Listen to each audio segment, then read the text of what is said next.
You guys will repeat. Okay, you guys will know. Hello, 11 o'clockers! Happy Easter! How is everybody today? Woo! Good morning, Methodists, Montanadists, Easterists. What's happening? Hi everyone, you look and smell marvelous today. Simply marvelous. With your Easter bonnets and your Easter candy breath. So, you seem to have candy breath too, Levi. Did the Easter Bunny already visit your house today? Nope, in our house it's always the Easter beaver who visits, not the Easter bunny. What? Well, it dates back to my growing up years in Nebraska. I sense a story coming on, but make it fast. We have some He is Risening to do. It is Easter after all. I know. And the story is actually about my first Easter. So, you all know how I wasn't raised going to church, at least until I was about 10. Yes, you've told us before. Well, I finally started attending church when I was invited by a friend. And I hope all of you here today have invited a friend along, because look what it did for me. Anyway, I've been attending church for about 4 months when everyone started getting all excited about Easter. And who doesn't get excited about Easter? I know. And I was excited too, because everyone else was excited. And for 2 weeks, every time the cute little kindergartners came by, they would say, "Easter's coming, we're so excited." And I would say, "Me too." And I was excited, although I had no idea what Easter even was. You didn't know what Easter was? No one had told me, and I was too embarrassed to ask. But everyone loves a party, so I was excited too. Yay, Easter's coming! So, to get ready, back at your house, did you dye Easter eggs and stuff? And have egg hunts? My family was pretty poor. We didn't have money for eggs, so we just hid rocks. Rocks. Did you dye them first? No, just rocks. But it was fun hiding them out in the field with the other rocks. One time I was so excited when I thought I found the prize rock, you know, like finding the prize egg, but it turned out to be just a rock. And no Easter Bunny? Nope, we didn't do the Easter bunny at my house. We had the Easter beaver instead. It was my dad's idea of a joke, I guess. Everyone else does the Easter bunny. And send your kid off to school talking about the Easter beaver, it was a good way to keep me from succumbing to peer pressure, by making sure I didn't have any friends. And the Easter beaver would bring candy? Rocks. Maybe we should get on with it?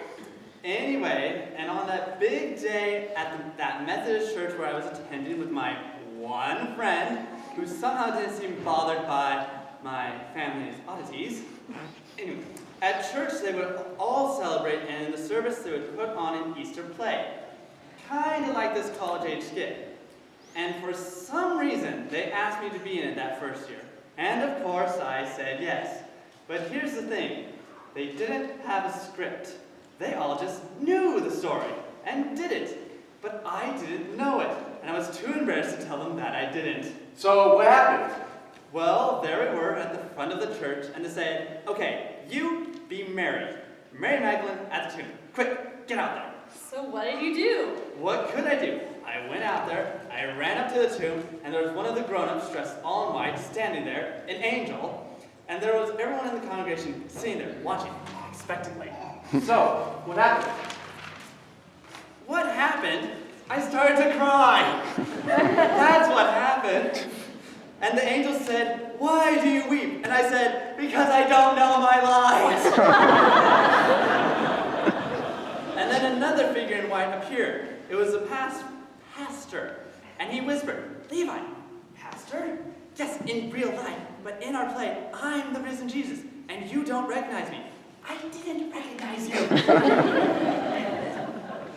But then suddenly, when I say your name, you do, and it all becomes clear, the meaning of Easter.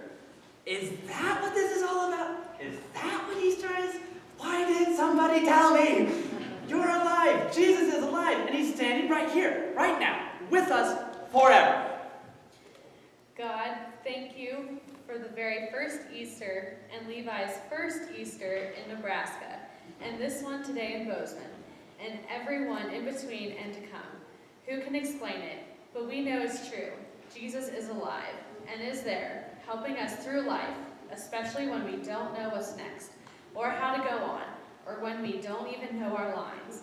But because of Easter, we do know these lines, and when we say them with children, and with the confidence of children, He is alive.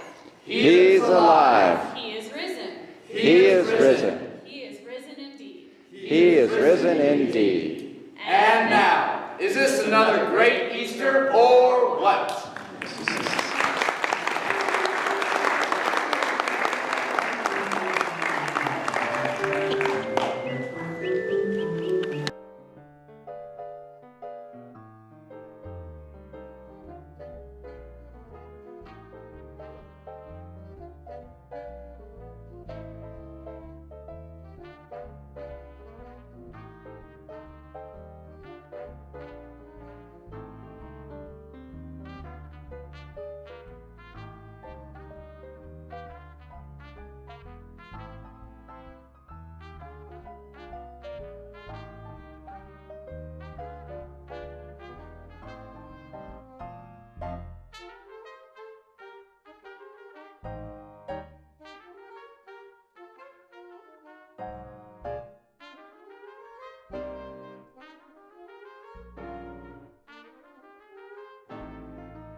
Royce Wilkinson.